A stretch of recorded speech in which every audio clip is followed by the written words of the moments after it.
Jana, good morning to you. Donald Trump about to leave Trump Tower here, heading to LaGuardia Airport, where he'll wing his way to Cleveland.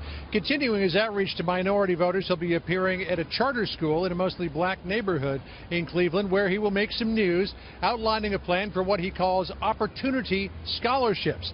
Now, here's how it would work. Donald Trump will propose this afternoon to take federal money that is already allocated to help educate children in poverty and turn that into block grants, which will go to the states. The states will then use that money to create these opportunity scholarships that parents can use to cover the cost of going to public schools outside of their district, private schools, charter schools, magnet schools, parochial schools, or even virtual schools. The initial plan is to have enough money to cover about 25% of the 11 million or so children who live in poverty in this country, and then work with states after that on funding partnerships to eventually cover all 11 million children in this country. Now, this very much fits in with the plan that was proposed back in 2014 by Lamar Alexander and Tim Scott. The amount of money that they have proposed, and Donald Trump's still working out the figures, was $24 billion at the outset of this plan.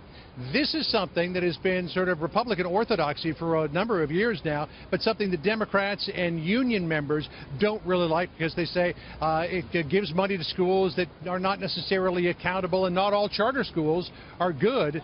And in fact, the charter school that Donald Trump is going to today in Cleveland recently received a D in terms of a state rating by the state government. Something else that the Trump campaign is watching closely this morning is the response to what happened to former New Mexico Governor Gary Johnson, who's running for president, when he appeared on a morning program today talking about foreign policy when he was asked this question. Watch this. What would you do if you were elected about Aleppo? About? Aleppo. And what is Aleppo? You're kidding. No. Now, Gary Johnson has since come out to say what he did this morning was he proved that he was human. He's going to try to do better in the future. But people here at the Trump campaign are wondering if Gary Johnson has gone a long way toward blowing himself up in this presidential campaign, and will he lose some of his support because of what happened this morning.